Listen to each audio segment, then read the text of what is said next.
Good afternoon to you, and thank you so much for finding time to be with us. This is the latest news from across the continent of Africa. The show is Diaspora Dispatches. A very good afternoon, good morning, good evening, depending on where you are tuned in and joining us from today, the 4th of April 2023. We start from Sierra Leone, and authorities in the country announced on Monday that they have banned political street parades, a tradition during election campaigns in West African country less than 3 months before the presidential election. Election periods are not a time for dancing and joy, but rather a time for deep reflection, the Political Parties Regulatory Commission, a state body, said in a statement announcing the ban. During campaigns, the country's two main parties, the ruling Sierra Leone People's Party (SLPP) and the All People's Congress (APC), typically hold parades throughout the towns. The new rules now require parties to designate a fixed location, like a stadium or a community center, to hold their campaign rallies. According to Lucian Momo, the spokesperson for the commission, the ban could reduce violence to a minimum. Presidential, parliamentary and municipal elections in this country of some 8 million people will take place on the June 24th. And President Julius Maada Bio will run for a second term there. His main opponent, APC leader Samura Kamara, is currently on trial for corruption. If convicted, he cannot stand for election or hold office in the state. And also another country that perhaps has been facing some tumultuous political times, that is in Senegal. In a speech broadcast on Monday night on state TV, Senegalese President Macky Sall said he was open to dialogue in the interest of peace and national cohesion. Sall was speaking on the eve of Senegal's 63rd independence anniversary on Tuesday. He made no mention of the 224 presidential elections or if he would seek to play any role. And speculations is rife that Macky Sall will seek a third term, a move the opposition has warned would jolt the political climate. In one of West Africa's most stable countries, tensions have risen in recent weeks and months, with the opposition organizing rallies denouncing corruption and high cost of living. Legal proceedings against opposition leader Osman Sonko have also made the atmosphere more tense. Sonko, who has already declared he will run for the presidency in 2024, was last week found guilty of defaming a government minister. Sonko's supporters view the charges as the latest attempt to cut short his political career, including his likely presidential candidacy in 2024. Head back over to Tunisia, and President Kais Saied appeared in a video posted on Monday on his official Facebook page, dismissing and terming it mad reports over his health following almost 2 weeks with no public engagements. The North African country's main opposition coalition had pressed the government earlier on to explain Said's public absence, saying it had information that he was sick. Said, who is 65 years old, had not appeared in public or held any meetings since March the 22nd, according to a post on Facebook, the presidency's only official channel of communication. The lack of statements or videos has sparked rumors over the state of Said's health. Speaking alongside Prime Minister Najla Bouden, the president said the reports reflected a level of madness never seen before in Tunisia.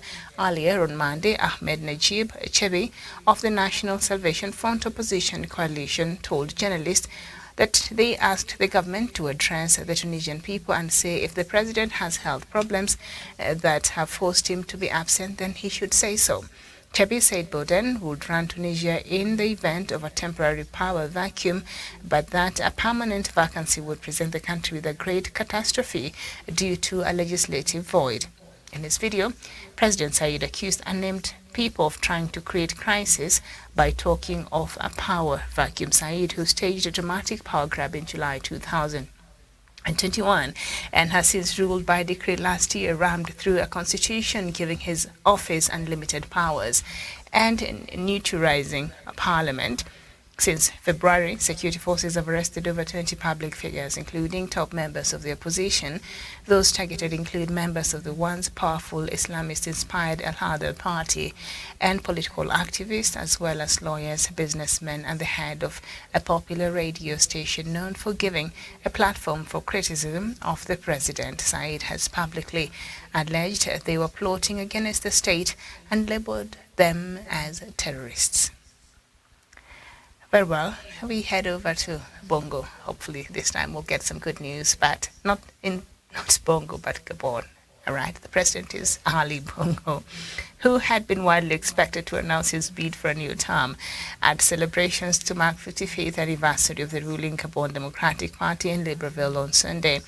Instead, the 64-year-old discussed a stroke he suffered in 2018, which kept him out of the country for months. Bongo told his party faithfuls that he was determined to continue the work he started in 2009. Bongo took over from his father Omar in 2009, continuing his family's rule over the oil-rich Central African country. During his hospitalization for a stroke in Morocco, Bongo survived a coup mounted by junior army officers in January of 2019. Okay. And then we go to South Sudan, and a group of independent United Nations experts accused several South Sudanese officials on Monday of responsibility in a series of atrocities committed against civilians. After gaining independence from Sudan in 2011, South Sudan, the world's youngest state, descended into a civil war between the arch-rivals Riek Machar and Salva Kiir that left nearly 400,000 dead and millions displaced between 2013 and 2018, when a peace agreement was signed. The governor of the Northern State of Unity, Joseph Monituil, as well as South Sudanese People's Defense Forces Lieutenant General Toy Chan Riat, have been identified as implicated in large-scale killings, rapes, and sexual slavery. Military and government officials involved in the abuses remain in office. According to the United Nations independent experts, the authorities in Juba have accused the United Nations Commission of interfering in its national affairs and have rejected the previous findings of the three-member panel. Okay, sorry. And the latest on the DRC and the regional forces from the East Africa community that are there. The East African Regional Forces have announced that they are now in control of Bunagana, a strategic town in eastern DRC, previously held by M23 rebels for more than 9 months. The spokesman for the Ugandan contingent of the regional force, Captain Katu Ahmad Hassan, confirmed that M23 rebels have been cooperative during the transition process. The rebels' departure from Bungana has been a key demand during the several rounds of mediation efforts on the crisis in eastern Congo, where more than 120 armed groups have been fighting for land, power, and resources, and some to protect their communities. Ugandan troops, which are part of the East African Community Regional Force in eastern Congo, will now try to bring about M23's sequential withdrawal from other areas under the rebel control, including Kiwanja and Mabenga. And the current status of Nigeria's economy. Nigeria's economy is weakening as its total debt climbed to 103.11 billion US dollars, with spiraling inflation and unemployment. The dire economic situation is what the country's outgoing President Muhammadu Buhari would hand over to incoming president on May 29, 2023. According to Nigeria's Debt Management Office, DMO, the total public debt stock of the country consisted of the domestic and external debts of the federal government of Nigeria and its 36 state governments. DMO, in a statement on its website, took a comparative debt stock and reported that Nigeria's debt as of December 31, 2021 was at 95.77 billion US dollars. In terms of composition, a DMO also said the country's total domestic debt stock stood at 61.42 billion US dollars, while total external debt stock was 41.69 billion US dollars.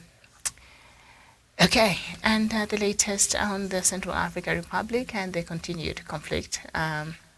A review by the UN independent experts of the human rights situation in Central African Republic reveals rampant ethnic violence and systematic gross violations throughout the country, with children suffering appalling abuse and brutality at the hands of armed groups, defense and security forces, and private military and security companies. Reports received by the United Nations Human Rights Office estimate that armed groups who signed last year's peace agreement were responsible for 35% of the documented abuses, including killings, abductions, detention, ill treatment, and destruction of infrastructure and appropriation of property. Virginia Gamba, Special Representative of the United Nations Secretary General for Children in Armed Conflict, said the number of grave violations committed against children in 2022 had decreased compared to the previous year. However, she added that conflict continued to take a heavy toll on boys and girls, with many being killed and maimed by gunshots and explosives, remnants of the war. Another report, but this time on the eastern part of the DRC, by the Médecins Sans Frontières, which is an aid agency, now says that far more humanitarian assistance is urgently needed in the east of Democratic Republic of Congo.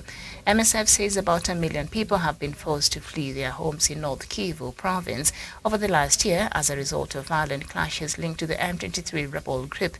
The medical charity says most of the displaced are living in appalling conditions, and its teams are completely overwhelmed with increasing cases of measles and cholera.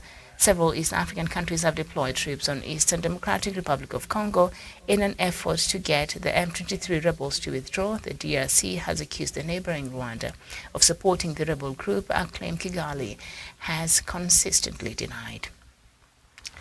And the government of South Sudan on Monday dispatched additional 300 soldiers to neighboring DRC under the banner of a regional bloc. They will be part of the East African regional force fighting the M23 rebel group. It brings the total number of South Sudan troops in the country to over 1,000, according to Defense Minister General Chol Thornbaloch. The 300 soldiers will be deployed to Goma, the headquarters of the regional force. They will be replaced after 1 year. South Sudan is the latest country to join the seven-nation regional force created in June last year to try to stabilize the eastern part of the DRC. We're still staying with the DRC, and the DRC has extended the current martial law for the 45th time in the eastern province of North Kivu and Ituri, where a decades-long rebel insurgency rages on. The 15-day extension took effect on Sunday, according to Mishapi Voice Radio. The state of siege, as a special martial law regime, was decreed in the two provinces by President Felix Tshisekedi. The first time in May 2021, the aim was to rein in the runaway rebel violence in the two provinces by putting in place military administrations and heightening security operations. A renewed rebellion by the March 23 movement in North Kivu has compounded matters further as resources are diverted to counter the incursion. And then, let's see, we head back to South Sudan. I think we'll end our bulletin from there. And a Kenyan family on Sunday handed over a passport belonging to South Sudan's President Salva Kiir, which got lost in 1993 plane crash. The travel document had been kept by the family along with those belonging to the other passengers who were on board the plane that crashed in Kenya's northwestern Baringo County. The family in Sawmill Village had also collected President Kiir's amulets from the scene of the accident. South Sudan's Presidential Affairs Minister Barnaba Benjamin led a delegation that received Mr. Kiir's travel documents and amulets at a ceremony attended by villagers on Sunday. The event was largely symbolic. The family gave the passport to South Sudanese embassy last year, but formally handed it over to the visiting delegation on Sunday. At the time of the crash, Mr. Kiir was the Chief of General Staff of the South Sudan's People's Liberation Army, SPLA. On board the plane were 5 other people, including the pilot, Mr. Kiir's bodyguard, the 2 Norwegian medics, and a British national who is said to have died on the spot. Villagers rescued survivors who were trapped in the debris and organized for their transportation to the hospital. As part of its appreciation, the South Sudan's government said it will build a modern hospital in the area, which will be named after President Salva Kiir. The crash site will also be transformed into a tourist attraction. Hold on. Okay, that is the end of the news, but hold on. As in, President Salva Kiir, the president of the long-suffering South Sudan, who has many dilapidated hospitals in his country that are in dire need of an uplift or any kind of just rehabilitation, is now promising to build a hospital, I believe in Kenya and somewhere in Baringo, in Kenya's northwestern Baringo County, so that it can be named after him in appreciation of the government of Sudan, because some few Kenyans from that area were able to be kind when that plane crashed in 1993 that President Salva Kiir survived. And they recovered his travel documents. And now President Salva Kiir is feeling very philanthropic and wants to come and build a hospital, a clinic. Is it a clinic? Let me just be clear.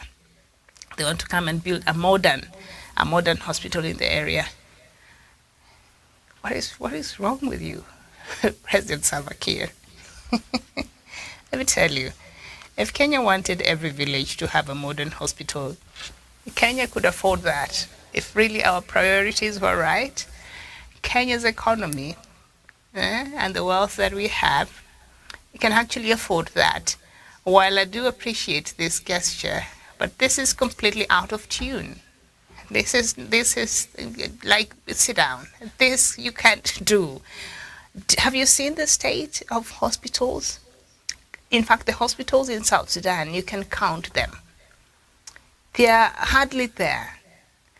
And deep down in the villages that have been ravaged by these communal wars and all these things, when you see the images of where people go to get help in South Sudan, it makes you very sad. And to think that the government has enough money that wants to come to go to another country in its appreciation and put up a modern hospital in a country that could actually afford to do that, while South Sudan is in dire need of the same kind of facilities.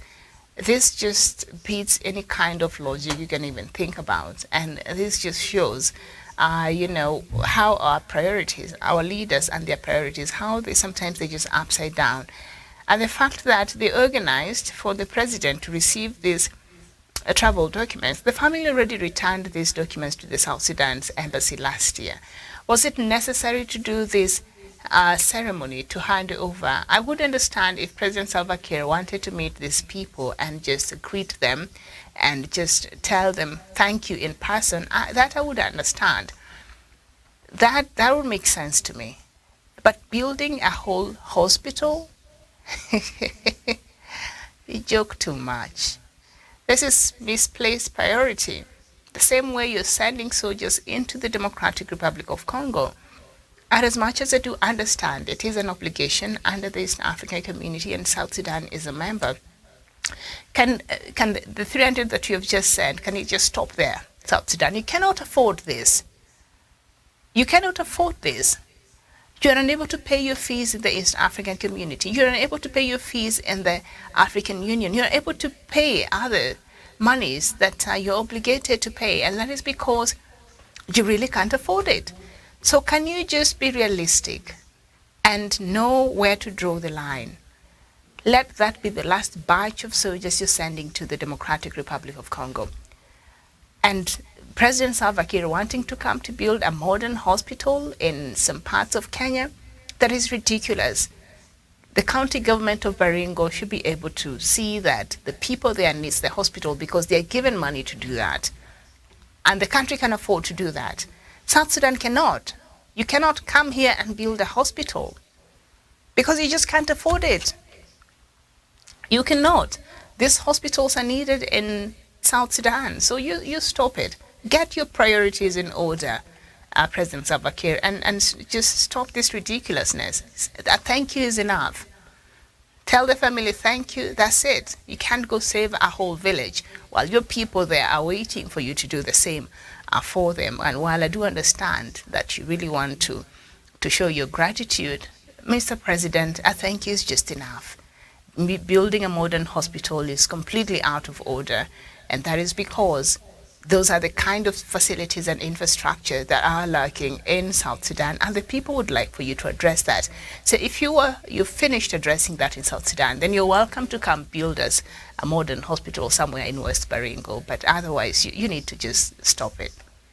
That is unacceptable, and I hope that is something that the county government of that part in Baringo will not agree. I mean, that is something that the leadership of this country should not agree to. South Sudanese need that hospital more than the people there in Baringo.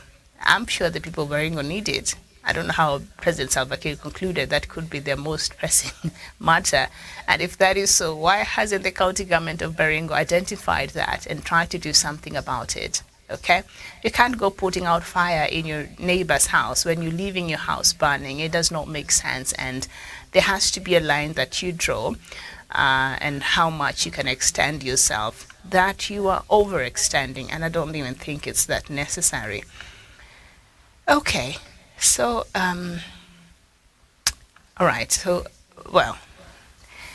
Some wonderful update here about DRC. Well, I've read a couple of news there that is not really wonderful, but there are one of the news that said that M23 was sort of retreating back to an area that they had refused to move from. And I was just smiling when reading this news item because I was talking to you about President Paul Kagame's visit to Doha, Qatar, about 2 weeks ago. And I was just joking about, now that he's been convinced to release Paul Rusesabagina, the Hotel Rwanda hero who was arrested, intercepted, and brought back to Rwanda against the international laws. And the U.S. had tried pressuring Rwanda to release him, and Paul Kagame does not respond well to pressure. So he had refused. And so I think they used Qatar to soften his heart and to just try to make him listen to some of these demands. And, Qatar, and because of the influence and the ties it has with Rwanda, it was able to really influence the release of Paul Rusesabagina. But I was joking that perhaps, Qatar should also compel Rwanda to do something about some of these allegations that have been leveled against it in regards to supporting and equipping and supporting the M23 rebels that are really causing havoc in the DRC, among other rebel groups.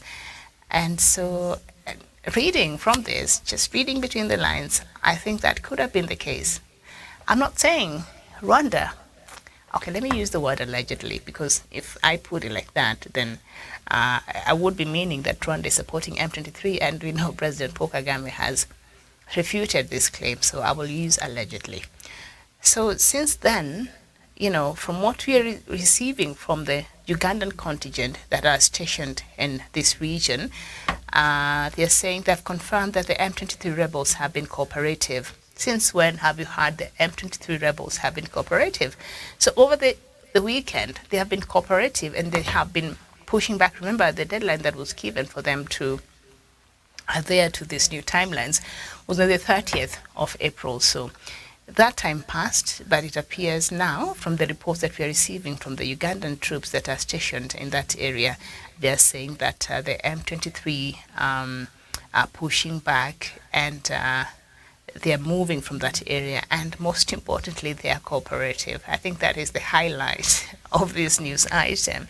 We've not had any kind of cooperation from the M23, so apparently they're very cooperative and they're moving, and so the areas that they have moved from, these East African community forces are taking over and occupying and just assuring the people of their protection. So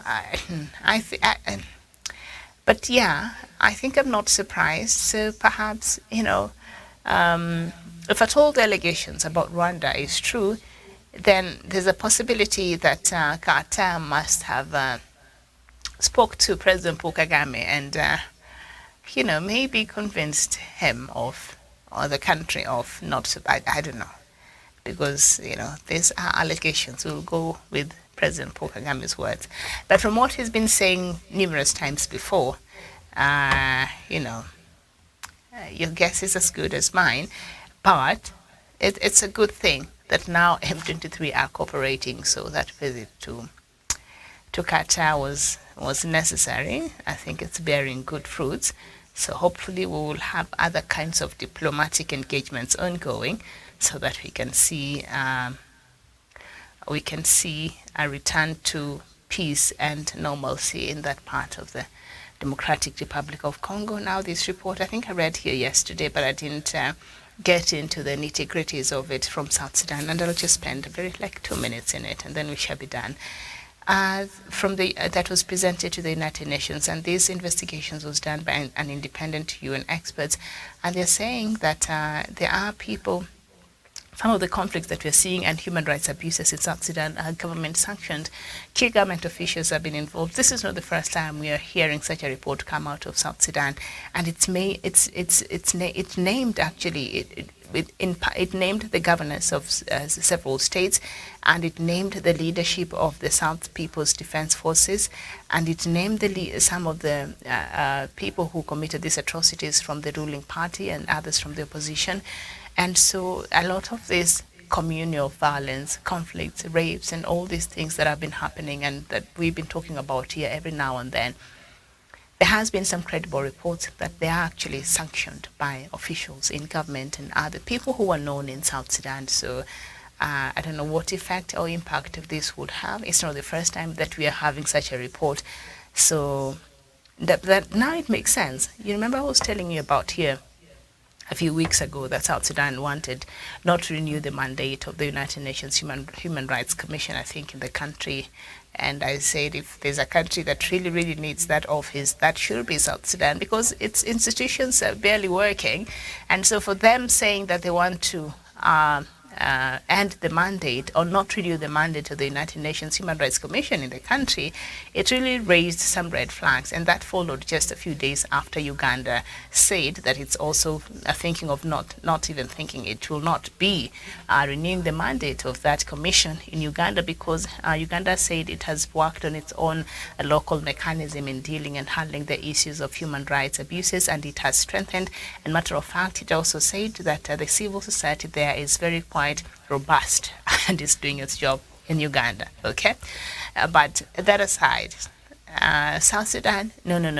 You need this institution, you need this commission, you need this body in South Sudan, because you are unable, and you have proved, to address the issues of human rights. You cannot do that. So that's why you can't now tell us that you don't want this commission in your country when we are having such reports come out. And that is why you don't want this commission in your country, because you don't want a highlight to be given on what is really happening there. And your leadership is involved with the things that go to harm its people. And that is something that has to be called out. This communal violence, they are sponsored by people who are well known, others in the government, others in the opposition, others well-known figures in the country. And these are things that we have to keep highlighting so that the world can know what is really happening, while the rest of us are hoping and praying and helping, aiding the peace process.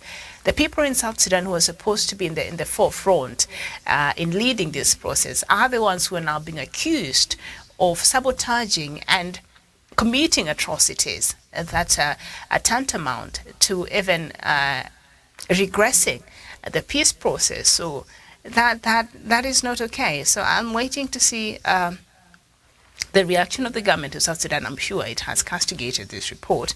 I'm absolutely sure. But that is what was said. And the authorities in Juba, of course, have accused the UN Commission of interfering in its national affairs. What national affairs? Rape cannot be a national affair. Killing of children, men and women, cannot be a national affair. That is not how you run national affairs. So if it should be your word against this report. You should come and tell us no, with proof, that is not what happened. I've told you here before, these peace missions, one of the key mandates that they have, like that one we have in South Sudan, one of the things there is to monitor and to record. So it monitors and records the happening and what is happening in South Sudan. So when it's being presented to the United Nations Security Council, they have proofs. They can prove they have they document these things. So it is your word against them. They have the proof.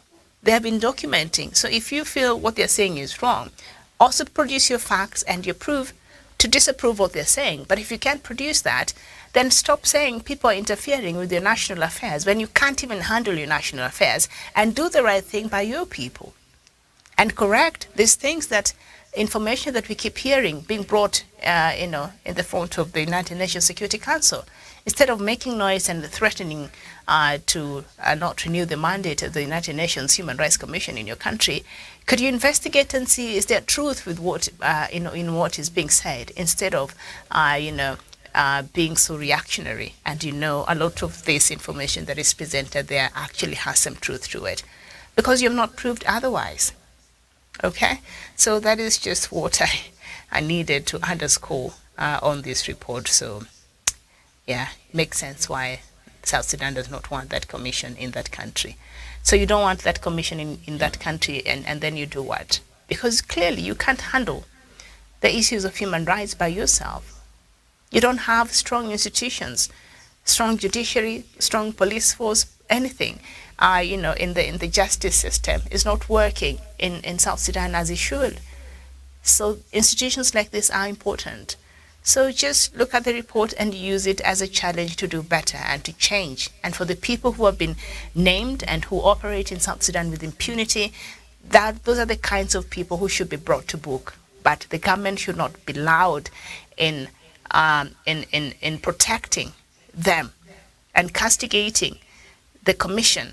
And yet your job should be protecting these people that this report says are going through these atrocities that are sanctioned by the people in the government.